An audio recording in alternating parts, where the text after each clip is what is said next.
जीवन की सबसे बड़ी प्राप्ति क्या है? प्रसादस्तु प्रसन्नता। भगवान का प्रसाद क्या है? प्रसन्नता। अब प्रसन्नता ही ना हो तो फिर हर समय एकदम 12 बजा के मुंह पर। और मुझे याद है मैं एक बार क्रिकेट मैच देखने गया था यहीं पर, 15-20 साल हो गए, कपिल देव का अंतिम मैच था वो। मैं देखने गया था हरियाणा में, फरीदाबाद में होगा उसका मैच, और वेस्ट इंडीज के साथ मैच था। कपिल देव को बड़ी गाली दिया था लोगों ने, बेचारी कैसी विदाई होगी सोचा नहीं होगा, वो भी हरियाणवी लोग। अरे हाथों में चूड़ियां पहन ले, चूड़ियां। वो अंतिम मैच था, खराब हो गया उनसे मैच। तो ये तो भैया दुनिया है, यहाँ जितना अच्छा परफॉर्मेंस करो, आदमी तो बस एक दाग का इंतजार कर रहा है। एवरेस्ट चढ़ के आ जाओ और घर की देहरी पे लड़खड़ा गए तो वहीं पर तुम्हारी ऐसी तैसी कर देंगे। ये निगाह ऐसी है। तो मेरा तो इतना ही कहना है, तू कौन है, तेरा नाम है क्या, सीता भी यहाँ बदनाम हुई, फिर क्यों संसार की बातों से भीग गए तेरे नैना।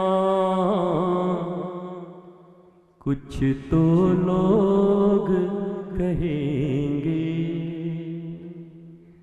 लोगों का काम है कहना।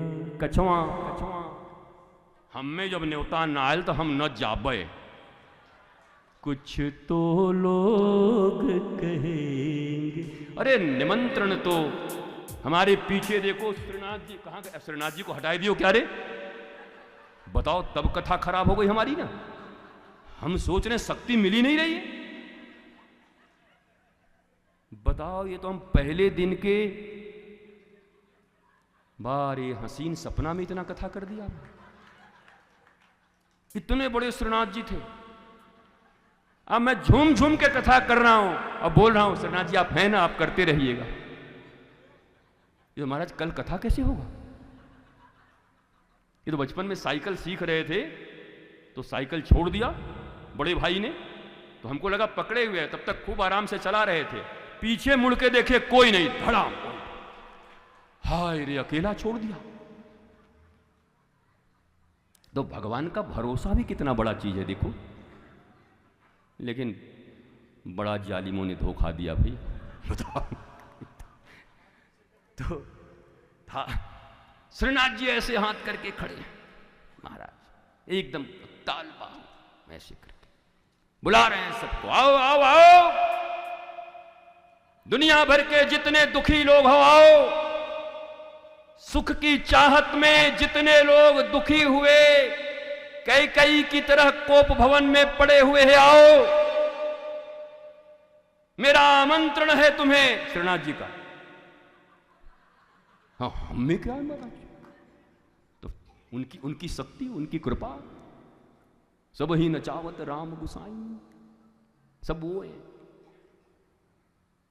वो हैं तब हम हैं। दुर्गा पूजा के और गणेश पूजा के विसर्जन में जब विग्रह जाता है विसर्जित होने के लिए, तो हजारों लोग ट्रक के पहिए को, ट्रक के डाले को पकड़ के प्रणाम कर लेते हैं, और ट्रक ऐसे छाती कर लिया है। इज्जत बढ़ गई अपनी आजकल। चुनाव जीत जाऊंगा अगला लगता है, जनता अगर इतनी है तो करीब इतना वोट तो आ ही जाएगा, लेकिन ट्रक भी चुनाव लड़ने के लिए सोच रहा। वो दूसरे दिन ट्रक वाले को बुक कर दिया म्युनिसिपालिटी वालों ने, और लाद दिया कचड़ा डंप, और सड़क से निकला ऐसे देखते हुए। आज देखते हैं कितना वोट बढ़ता है। कल तक जो लोग प्रणाम कर रहे थे वो दूर से नाक पे रुमाल रख के याद है। जब तक इस देह गिरवर पर, जब तक इस शरीर पर, हृदय में, मस्तक पर गोविंद विराजित हैं, तब तक तुम्हारी पूजा होगी। जिस दिन गोविंद को उतार दोगे, उस कचड़े के ट्रक की तरह लोग रुमाल डाल लेंगे नाक पे, तुम्हारे बगल से निकल जाएंगे। कहते तो बार बार समझाता है, बार बार ठाकुर हर जगह हैं, श्याम में ये करो वो करो, ब्रह्म में मन लगाओ, ब्रह्म को स्थिर, तो पागल है वो का। एक ही मन था और वो मनमोहन को दे दी। अब कौन सा मन लगाऊं तेरे योग में, तेरे पूजा में, तेरे ब्रह्म ज्ञान और ब्रह्म ध्यान में। एक ही मन था जो हमने श्याम सुंदर को दे दिया। अब हमारे पास मन ही नहीं है तो हम किस मन से ध्यान ज्ञान की बातें करें। गोपियों की हालत क्या है। और उद्धव जी आए तो सूखी जलेबी में राधा रानी का रस भर गया। और उद्धव के जाने के बाद ब्रज में भी आनंद का, ज्ञान का, थोड़ा सा ज्ञान का मुझे लगता है। अब मैं ये कह रहा हूँ, ब्रजवासी लोग सुन रहे होंगे, मैं आपको हाथ जोड़कर कह रहा हूँ कि ठाकुर जी कभी भी ऐसा कोई काम नहीं करते। ठाकुर जी एक तीर से कई शिकार करते हैं। यहाँ तो 2 ही 4 करते हैं, ठाकुर जी कई शिकार करते हैं, सूरमा हैं। तो ठाकुर जी ने उद्धव को इसलिए भेजा कि विरह के सागर में डूब रहे गोप गोपियों को जाकर ध्यान ज्ञान के माध्यम से श्री कृष्ण हर समय हर जगह, यद्यपि ये गोपियों को पहले से पता है राधा कृष्ण अलग अलग हैं ही नहीं साहब, राधा कृष्ण 2 एक हैं, अलग हैं कहां। लेकिन लीला के क्षेत्र में उद्धव ने जाकर गोपियों को दिलासा दिया, ब्रजवासियों को दिलासा दिया, ठाकुर हर जगह, चिंता मत करो, तुम्हें बहुत याद करते हैं।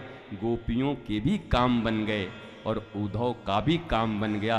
इन दोनों के बारे में पता नहीं, ठाकुर जी का काम बन गया।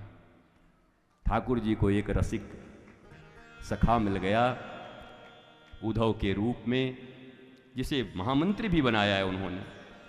महाराज 18वीं बार जब आया जरासंध तो ठाकुर जी भाग गए रण छोड़ के।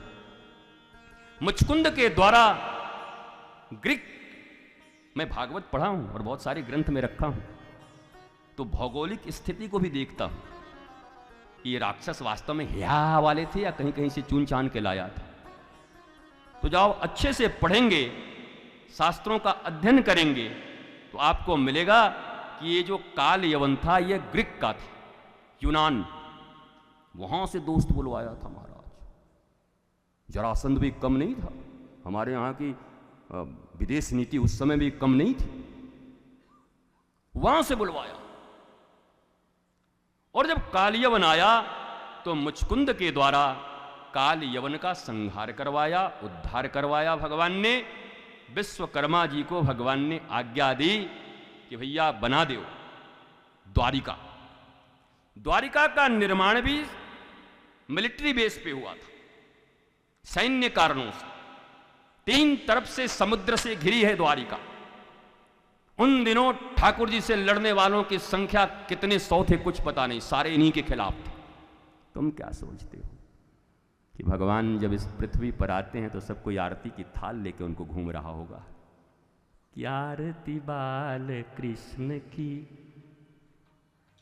3 तरफ से मिलिट्री बेस बना के, बोला एक तरफ से आएगा तो देखेंगे, लड़ेंगे महाराज, दाऊ भैया हैं, सबको संभाल लेंगे। लेकिन चारों तरफ से आए दिन हमला होता रहता था। इसलिए द्वारिका में जाकर समस्त मथुरा वासियों की हिफाजत के लिए वहां पर विश्वकर्मा के द्वारा बड़ी सुनियोजित तरीके से नगर का निर्माण किया गया।